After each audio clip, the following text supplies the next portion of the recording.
Then Chelsea struggle against the blocks, against teams giving them too much respect. Almost definitely expect comparisons to Sarri. Fanbase match going ones begin to turn. That was prophetic talk by somebody called Alex, who is known as the Euro expert. So, welcome to the Blue Bridge and let's get into it.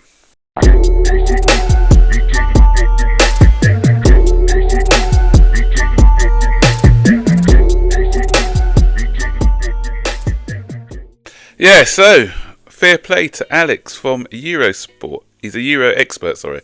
And he gave an analysis in June when Maresca took over at Chelsea. And a couple of things really stand out.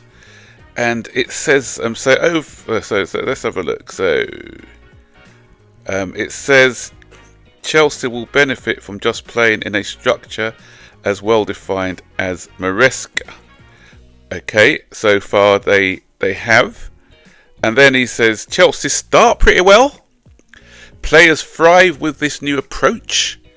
Perhaps Palmer starts more slowly. He got that one slightly wrong because Palmer started well. He's kind of tailing off now. I think he thrived in chaos football, he says. But first few months, good.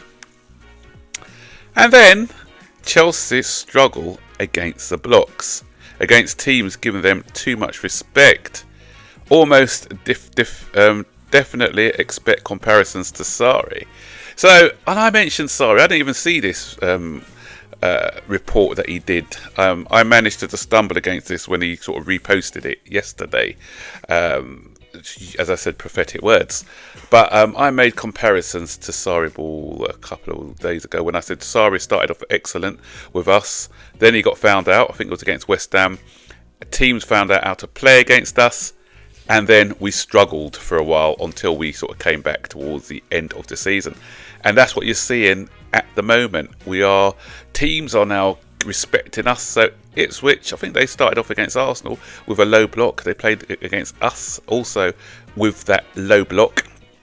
Fulham, or mid-block I should say. Fulham did a mid-block against us. Everton did a mid-block. And we are struggling.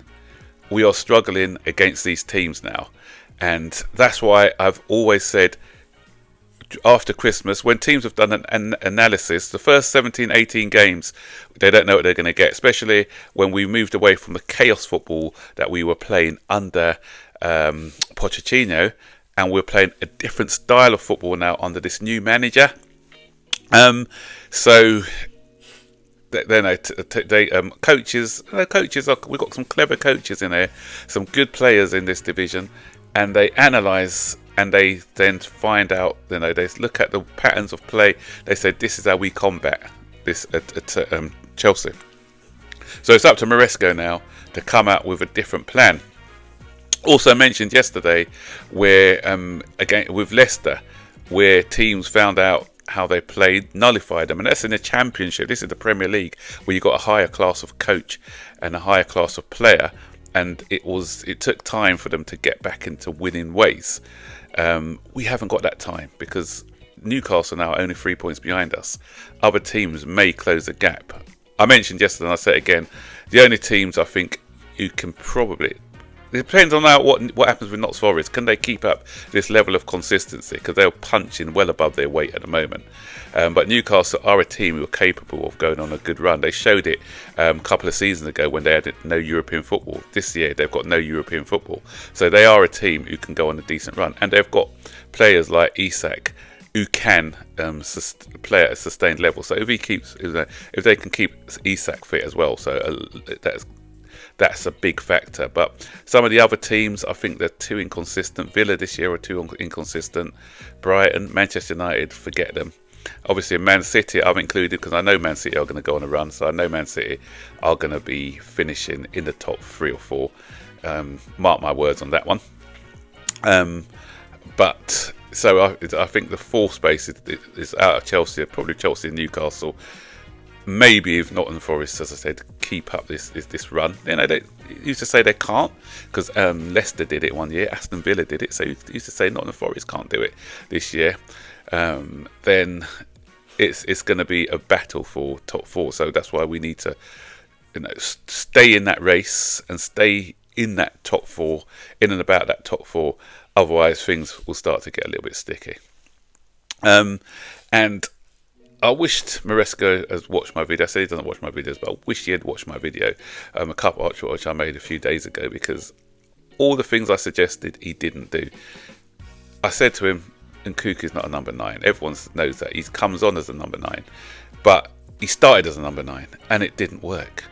And I'm going to be quoting a couple of YouTubers today as well, because I was watching Matisse's video earlier, and he mentioned and it was a good point that he mentioned, actually, because I touched on this when I was critiquing or analysing the game that Gui plays. And what I said I liked about Gui is that he never gives up. He anticipates. He sniffs out chances. He is what you call a poacher in the box. And the shot that hit the post yesterday by Palmer, Gui scores the rebound because he anticipates. Nkuku just stood there. He didn't anticipate. He's not got the striker instincts, so he just stood there, watched the ball, and he allowed the Ipswich defenders to come and clear it instead. I said before, I feel a bit sorry for Nkuku, because Nkuku, he came in as our star boy a couple of years ago. He got injured, and Cole Palmer was elevated into that position as a star man. And Nkuku, he's not a 9. He's quite clearly not a 9. He's playing as a 9. Doesn't suit his game, and he maybe feels a bit disrespected because he's always coming on 75 minutes, 80 minutes. Sometimes there's 7 or 8 minutes to go, and he's better than that. He's better than that. Yeah, as I keep saying, he could do himself favours by when he does come in, rather than sulking around, to prove why he should be part of the team. But as I said, it's difficult when you're playing out of position. One option I think we can do, because Cole Palmer, I think, and that 10, he's a little bit off form at the minute. Maybe switching Palmer to the right, because Madueke is a bit hit and miss. I thought Madueke yesterday, he would have come with a point to prove he didn't. He was woeful. Moving him back to that number, that wide right position, putting Nkuku in the middle, and seeing if he's comfortable in that position, and he's playing closer to Nicholas Jackson, maybe as an option. That could be tried. But as I said yesterday, our squad isn't the most balanced squad. We've got a unreliable midfielder in Lavia, which, because Lavia is unreliable all the time, has put a lot of burden on Caicedo and Fernandes, who are looking fatigued. Why didn't we keep Chukwuemeka or Santos? Recall Santos, play him. He's just got Player of the Month in France. He's one of the standout players in France at the moment, and he can score goals as well. He's a holding player. He's strong in a tackle. He's got a great mentality as well. This is the kind of guy we need, and he's durable. We can't be having Lavia who's not durable. We can't rely on him for a lot of games. We've got players who are not durable. We've got him who's not durable. We've got Reece James who's not durable. We don't know what's going to happen when he comes back from his injuries. Is he going to go off injured again? And so we've also got Fofana, who's not durable. So we've got, if those three were playing, then I don't think we would have been losing these games. But they're not durable, so we need to get in players who are durable. And against low blocks, like I mentioned at the beginning of this video, against the low block teams, we haven't got that alternative, that battering ram. We saw the battering ram yesterday for the other team. That was Rory Delap.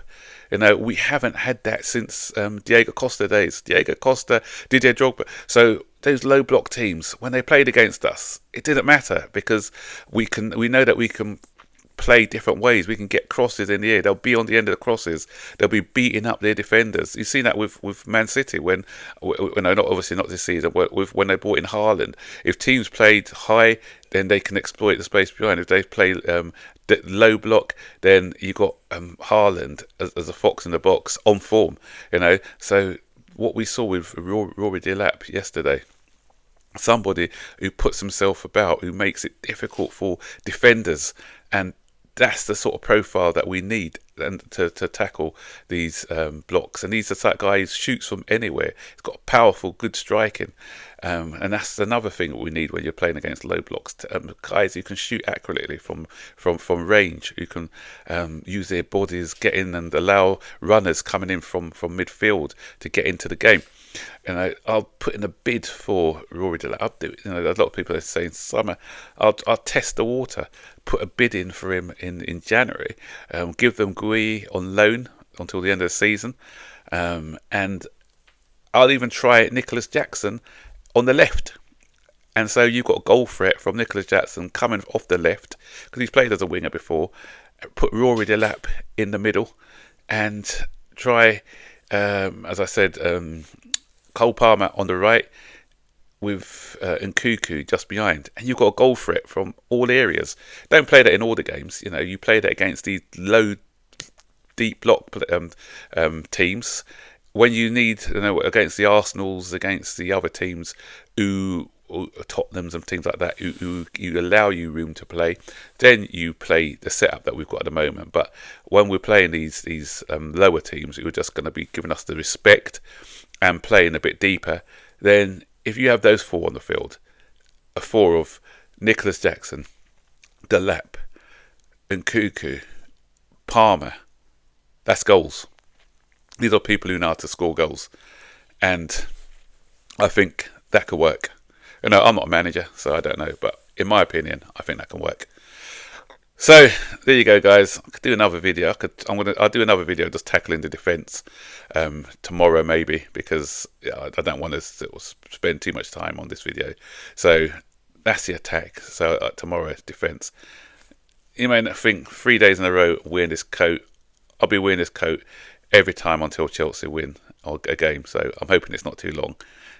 So you want to be seeing me without this coat. Give me a like if you want to see me without this coat, because that means Chelsea are back to winning ways. So guys, thumbs up to the video, share the video, and subscribe to the channel if you haven't done so already. Have a great new year. I hope Chelsea start the new year better than they ended the last year. So it's a new year, a new start. Let's get back to winning ways. Up the Blues.